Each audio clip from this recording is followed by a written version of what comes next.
Ciao Flavio, Ciao Carlo, come stai?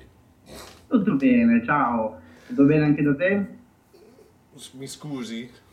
Tutto bene anche là? Ah, sì, sì. Ok, no, allora, mi dispiace. E ricordi parlare più lentamente per noi, per me e i nostri ospiti, ok? Hai ragione. Yeah, welcome to the Flavio and Carlo in 10 Minutes show.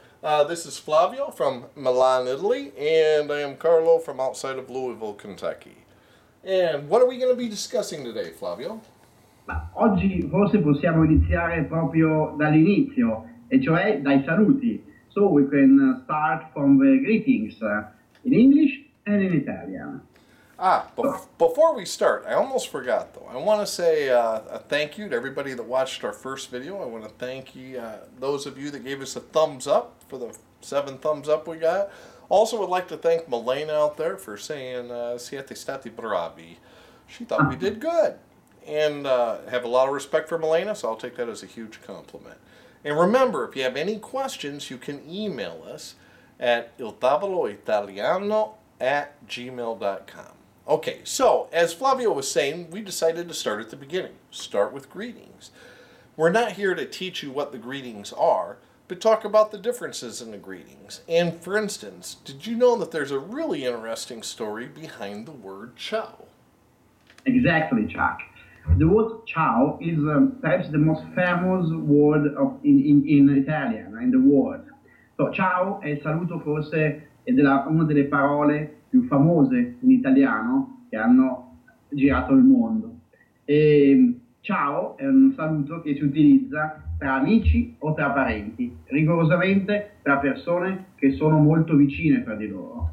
E quindi io posso dire ciao Carlo, o ciao amici, o ciao papà, ciao mamma, ma non dirò mai ciao al mio capo ufficio o ad una persona che non ho mai incontrato prima. E quindi ciao è veramente il saluto tra persone molto vicine. Però è strano come questa parola in realtà, it's ironic because this word really comes from the old Venetian of the 18th century, quindi dall'antica persone nobili veneziani del 1700-1750 e it means slave, significa schiavo, in Venetian ciao. Quindi i veneziani per salutare le signore dicevano schiavo vostro, I'm your slave, in senso di rispetto, maximum respect for the women in Venezia in 18th century. And so, ciao, ciao, the S is fallen down in the centuries, and so and it becomes a very not formal greeting, ciao, so ciao my friend, and it's quite ironic. But oltre a ciao, quando invece incontriamo una persona che o che non conosciamo o a cui dobbiamo rispetto o con cui non siamo amici semplicemente, la cosa più semplice in Italia è dire buongiorno, mi scusi, buongiorno, oppure a seconda dell'orario della giornata potremmo dire buonasera.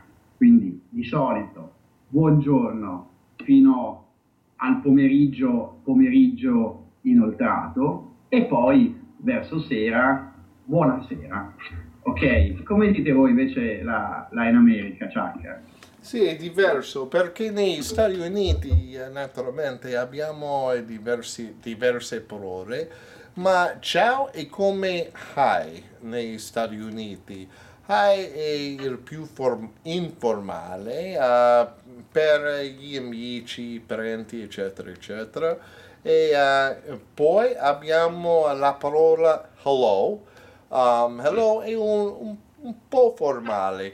Hello, io penso che hello sia come salve in Può italiano. essere, Chuck, assolutamente. Sì, è un poco più formale, ma non è tutto. Ma buongiorno, infatti, significa good day, ok? E possiamo dire good day in inglese, ma tu non senti good day molto qui. Forse in Inghilterra, non lo so, ma negli Stati Uniti quasi non mai senti good day e sembra più formale e negli Stati Uniti non ci piace essere più formale qui ancora e allora ciao, hi, salve, hello, buongiorno, good day. Now, allora, un'altra cosa, per un momento in inglese. Okay, so in English, hi is more like ciao. Hi and bye, actually, because ciao can also be used when you're leaving. Yeah, also ciao. But salve, when you use salve in Italian, because you don't know someone so well, salve is probably better translated as hello. A little more of a formal situation, maybe a job interview. You know, it just doesn't look as good to say, hi, my name is Chuck. If you're applying for a job, it just sounds better. You sound a little more educated if you say, hello, my name is Chuck. And then good day is the literal translation of buongiorno. And as most of us here know, we don't say good day. Now, there is another interesting aspect of this, and that is we use other terminology that the Italians don't typically use, if I'm not mistaken. For instance, if it's prior to noon, prior to 12 noon, we'll say good morning. And so we have a tendency to want to say buona mattina, but in Italy they don't say buona mattina. From the time they get up, it's buongiorno or ciao. So buongiorno covers from our good morning to our good afternoon. Yeah. Now, while Flavio, while good day is rarely said in English, good morning and good afternoon are actually said quite frequently. Whereas in Italy, it's typically, if it's not ciao, it's typically buongiorno or buonasera, right? Esattamente, assolutamente sì. Mentre invece bisogna stare attenti che have a good night o good night, come invece spesso si usa negli Stati Uniti, se viene tradotto letteralmente in buonanotte, anche qua ha un significato e un uso differente, bisogna stare attenti, perché buonanotte, invece in italiano, buonanotte, è l'ultima cosa che si dice prima di dormire, sostanzialmente. Se io dico buonanotte, vuol dire che sto andando veramente a dormire per la notte, e quindi non c'entra nulla con la serata. Quindi se io conosco una persona, un amico, dirò ciao.